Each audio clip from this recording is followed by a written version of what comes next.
Doutrina sobre o santuário, santuário celestial, santuário na terra. O que isso tem a ver com 1844? Vem comigo que é isso que a gente vai estar estudando durante a semana na nossa lição. E aí, meu celeiro e minha luminária, tudo certinho com você? Bem-vindo aqui mais uma vez ao nosso canal. Estamos juntos estudando a nossa lição Identidade. Estamos aprendendo aí sobre a missão da nossa igreja, a história da igreja adventista. Tá gostando já do que você tem estudado? Estamos no segundo estudo e, antes de começar o estudo, quero pedir aqui a você, por favor, para se inscrever no nosso canal, para poder curtir, compartilhar esse vídeo. Nosso intuito aqui sempre é trazer a lição, ajudar, da maneira mais simples possível. Então, por favor, compartilhe, curta e se inscreva aqui no nosso canal para a gente continuar esse trabalho aqui especial de todo o coração para você. Mas vamos para a nossa lição? A lição dessa semana tem como título A Mensagem do Santuário. E o nosso texto-chave está em Hebreus 9, dos versos 1 até o verso 15. Vamos direto aqui para a nossa tirinha? Dá uma olhada junto comigo aí. A nossa tirinha está trazendo um jovem num momento especial, numa montanha-russa, e a mente dele está lá em Jesus Cristo, ele todo alegre. De repente, mas peraí, sumiu Jesus da mente dele? O que aconteceu? E ele desce ladeira abaixo. Aliás, melhor dizendo, ele desce trilhos abaixo e depois de um tempo ele volta ali com mais amor, com mais entusiasmo, vendo Jesus de novo, num lugar especial, um lugar diferente.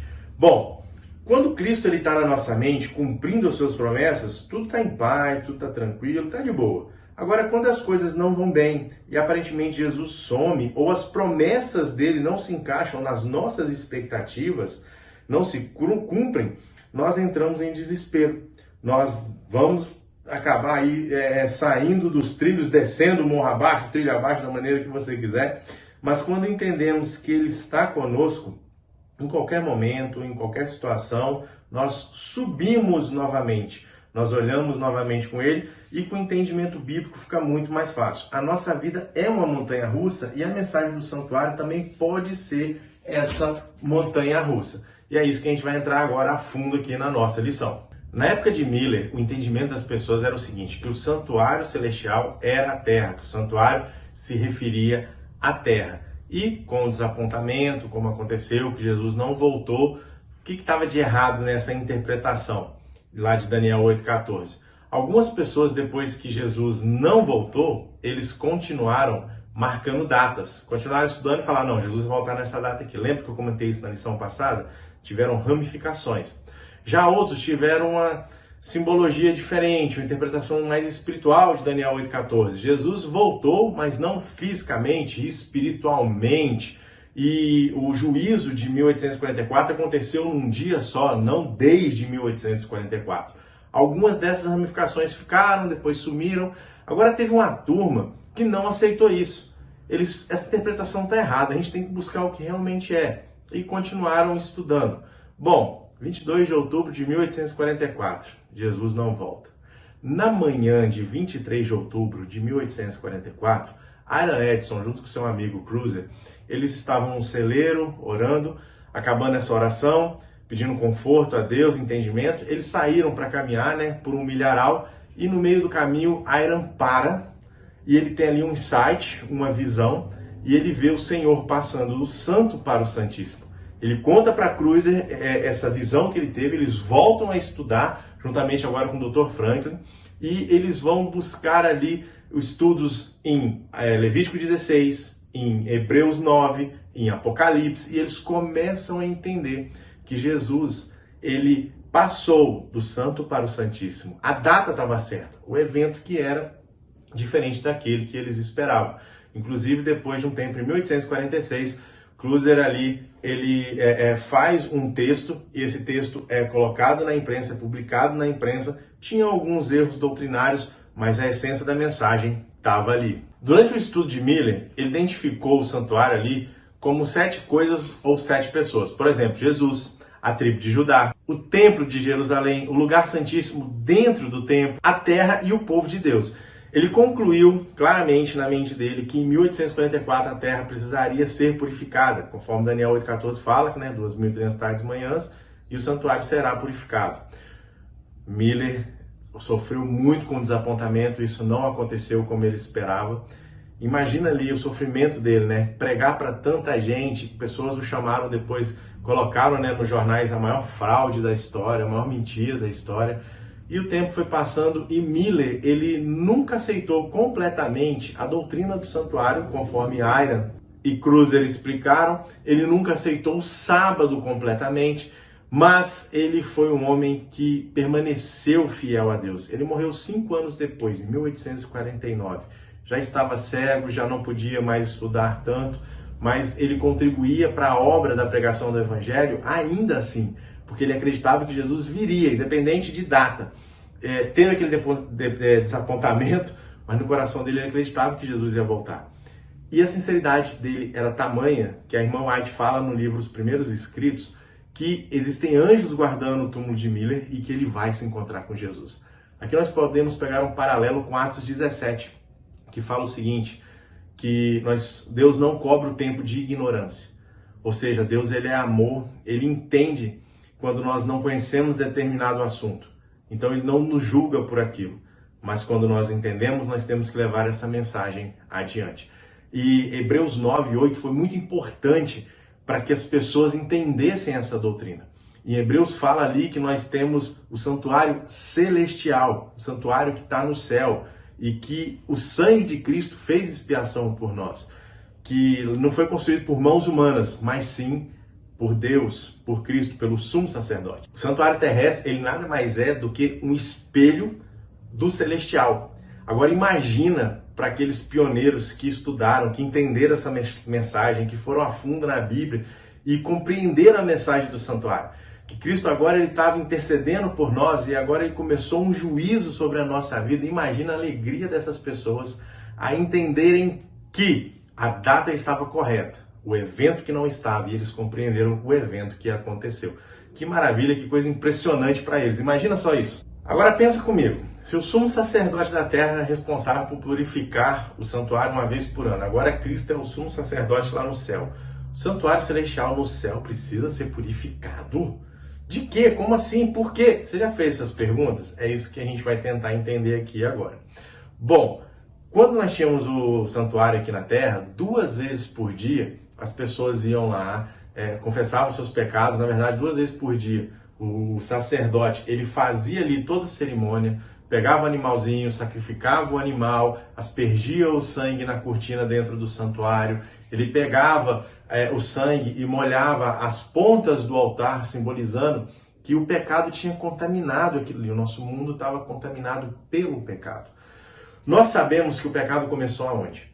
No céu, correto? Lá em Isaías, em Ezequiel, eles se referem a Lúcifer como o querubim ungido, o querubim da guarda. Essa palavra querubim é a mesma usada para se referir aos querubins que estão sobre a tampa da Arca da Aliança. Então o pecado ele surge no santuário celestial, lá no céu, juntamente com Lúcifer. Deus expulsou Lúcifer. Então o céu ainda está contaminado pelo pecado? Não. O pecado que chega no céu são os meus pecados e os seus pecados. Exatamente. Jesus, ele é nosso advogado, ele é mediador, ele ocupa as 2 funções, ele intercede por nós, mas também ele é juiz. Quando fala da purificação dos nossos pecados no santuário celestial é o seguinte: você pecou, você errou, você chega em oração e pede para Deus, Senhor, me perdoe, eu não vou mais pecar, e você abandona aquele pecado. A Bíblia fala que os nossos pecados, quando pedimos perdão e nos arrependemos, são jogados nas profundezas do mar. Tudo que nós fazemos aqui são relatados em livros. Então os nossos pecados estão lá no céu, no santuário celestial, escritos.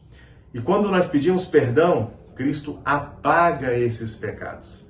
Ele purifica o santuário, eliminando os nossos pecados. É esse o tipo de purificação que acontece no céu. E começou em 1844 e vai até a volta de Jesus Cristo. Ficou mais fácil de entender agora? Ficou mais fácil de compreender? O nosso momento hipertexto aqui traz uma ilustração muito bacana que se compara lá com a nossa tirinha. Ele fala sobre um sentimento que os discípulos tiveram que foi como uma montanha-russa. Bom, os discípulos passaram um tempo com Jesus. E Jesus falou para eles o seguinte: eu vou morrer, mas eu vou ressuscitar. Essa parte de ressuscitar apagou da cabeça deles. Quando Cristo morre, eles sentem ali uma angústia, uma tristeza, um pesar muito grande. um desapontamento gigante. Assim como o povo de 1844 passou por desapontamento de acreditar que Jesus voltaria e ele não voltou. Então, certo dia, 2 discípulos, você conhece a história que está lá em Lucas, estão andando ali no caminho de Emaús e aparece Jesus, eles não reconhecem. Aí Jesus fala assim, vocês estão meio tristes, estão meio para baixo, o que aconteceu? O nosso mestre morreu e acabou todos os nossos sonhos. Aí Jesus começa a conversar com eles e desde Moisés, passando por todos os profetas, ele conta a história do que aconteceria, das profecias do Messias, que o Messias viria para libertar o seu povo, que o Messias morreria, que o Messias ressuscitaria. Então eles entendem e ali eles se alegram de novo. Jesus usou o que para explicar isso para eles? A Bíblia. O problema é que muitas vezes nós vamos estudar a Bíblia com os nossos desejos, com os nossos anseios, nós enxergamos só aquilo ali até determinado ponto. A resposta para o desapontamento estava na Bíblia e eles não enxergavam isso, eles não buscaram isso. Então a fonte que nós temos é a própria Bíblia. Nós devemos, meu saleiro, meu luminário, meu jovem, minha jovem, nós devemos ir à Bíblia com o coração aberto para entender aquilo que Cristo quer passar para nós e não o que eu quero. E é dentro disso daí que a nossa palavra aqui da nossa rede semântica é Bíblia. Exatamente, palavra fácil, hein? Você vai achar alguma palavra aí, a própria Bíblia tem vários sinônimos dela que se encaixa aqui. Eu já vou jogar uma para você. Bíblia, sabedoria. Através da sabedoria, a Bíblia nos dá sabedoria para entendimento de tudo aquilo que nós precisamos. Coloque aí as suas palavras na rede semântica e quando você estiver com a sua turminha, cada um joga uma palavra aí e você debate isso, beleza? Vamos então agora para quinta-feira? Você já ouviu a expressão, uma imagem vale mais do que 1000 palavras? Já ouvi bastante e você vai concordar comigo. Tem imagens que nós enxergamos, que nós olhamos e não precisa de palavra nenhuma, você já entende, você já compreende aquilo ali. O santuário, ele foi a imagem que Jesus mostrou aqui para que as pessoas pudessem entender o santuário celestial e o plano da salvação. O santuário, ele é a base do plano da salvação. Toda a simbologia que existia ali, tudo que era feito, a imagem do sacrifício, tudo representava um sacrifício especial. Tudo representava o plano da salvação que foi estipulado por Deus e por Jesus Cristo. Os móveis do santuário, as divisões dos pátios, do pátio, do santo, santíssimo, os móveis, tudo ali representava algo no ministério de Cristo. Por exemplo, os móveis ficavam numa posição que ficava no formato de uma cruz. Exatamente, ficavam no formato de uma cruz.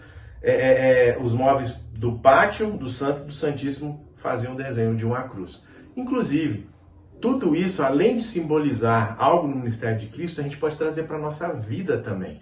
Por exemplo, dentro do santo, nós tínhamos ali um candelabro, uma mesa com os pães da propiciação e tinha um altar de incenso. O altar de incenso ficava bem coladinho ali na cortina do Santíssimo. E o incenso subia, quando ele batia no teto do santuário, ele passava por cima da cortina e ia ali, preenchia o Santíssimo, ia até a arca onde estava a glória de Deus. Quando nós oramos sinceramente, as nossas súplicas sobem com um aroma suave ao Senhor, para a glória de Deus. Você está entendendo que o santuário a gente pode relacionar a doutrina, a mensagem dele para a nossa vida? Deus anseia ouvir as nossas orações, ouvir o que a gente passou, o que a gente está sentindo, se a gente está feliz, se a gente está triste. O santuário é muito mais do que a gente pode pensar. O santuário, ele junta a misericórdia e a justiça de Deus. Deus é um Deus misericordioso, de amor, mas também é um Deus justo. E essa doutrina, ela é muito especial. Nós temos que realmente buscar entender o que é a mensagem do santuário. O que a gente aprende com tudo isso? Que a mensagem do santuário foi a chave principal para poder interpretar tudo que aconteceu em 22 de outubro de 1844. Aí você pode perguntar para mim assim o seguinte, mas Beto, por que Deus permitiu Guilherme Miller errar dessa maneira? Que não era a volta de Cristo e todo mundo sofrer tanto da maneira que sofreu. Ali aconteceu um reavivamento. E a partir dali surgiu a igreja que eu e você pertencemos. Exatamente. A igreja Adventista do Sétimo Dia é uma igreja que tem história, que está dentro da profecia. Não é uma igreja que surgiu de fundo de quintal. Mas aí as pessoas entenderam a mensagem do santuário. Elas compreenderam. Olha só, nós adventistas temos 6 doutrinas e nessas doutrinas nós subdividimos em 28 crenças fundamentais, todas fundamentadas na Bíblia. A gente acredita em Deus como Criador, Deus Pai, Deus Filho, Deus Espírito Santo, acreditamos nos três. Inúmeras igrejas acreditam. Tem a mesma doutrina que a gente. Ah, mas nós guardamos o sábado? Mais de 40 religiões no mundo guardam o sábado. Ah, mas o santuário? Só a nossa igreja tem essa doutrina. Só a nossa igreja mostra essa doutrina a partir de Daniel 8,14, 1844 começa o juízo. Então, meu querido, tem uma diferença essa doutrina. E como eu disse, ela é a base que mostra todo um sistema, um processo especial para a minha e para a sua salvação. Por isso sim que a gente tem que entender, tem que buscar. Eu me empolgo estudando a história da nossa igreja à luz da Bíblia, porque está dentro da Bíblia, está dentro de Apocalipse, está em Apocalipse 10. É maravilhoso. Então, meu jovem, veja as suas prioridades. Busque estudar a Bíblia cada dia. Tem uma história muito interessante. O juiz Frank Rocco, você já deve ter visto algum vídeo dele na internet. Ele já é um juiz, já um pouco de idade, e ele julga muitos casos de trânsito nos Estados Unidos. Você já deve ter visto, são casos emocionantes, casos hilários, mas tem um caso que chamou a atenção, que era um veterano de guerra, que estacionou num lugar onde não podia e a multa era bem pesada. Esse veterano estava passando por uma situação muito complicada financeiramente, difícil. E o juiz ali começou a conversar com ele, pediu para que ele contasse um pouco da história dele. E ele contando a história, o juiz viu que ele estava precisando de perdão. E o juiz ali deu uma sentença para ele, o perdoando. E é isso que Cristo faz com a gente. Ele entende as nossas lutas, as nossas batalhas, e ele nos perdoa. Mas como eu disse, por que Jesus, eu falei lá no começo, né? Por que Jesus permitiu tudo aquilo? Existia um reavivamento. As pessoas não falavam mais sobre a volta de Jesus. Os pastores pregavam um Deus que estava pronto para te castigar e te mandar para o inferno. Era essa a pregação. Se você não tivesse uma vida perfeita, você ia morrer. E Miller aprende na Bíblia que Cristo voltaria para buscar, e Ele vai voltar para nos buscar, que é um Deus de amor, um Deus de perdão, mas um Deus justo. Se prepare. Então Deus permitiu tudo aquilo para algo especial. E a gente vai ter a oportunidade lá no céu de perguntar a Jesus e conversar com o Miller também e com os pioneiros da nossa igreja. Meu jovem, se entregue dentro da Bíblia, busque a Bíblia, seja realmente um saleiro nesse mundo aí destemperado e uma luminária nesse mundo apagado. Tá joia? Espero você aqui semana que vem. Curta, se inscreva, compartilhe e fui. Tchau, tchau.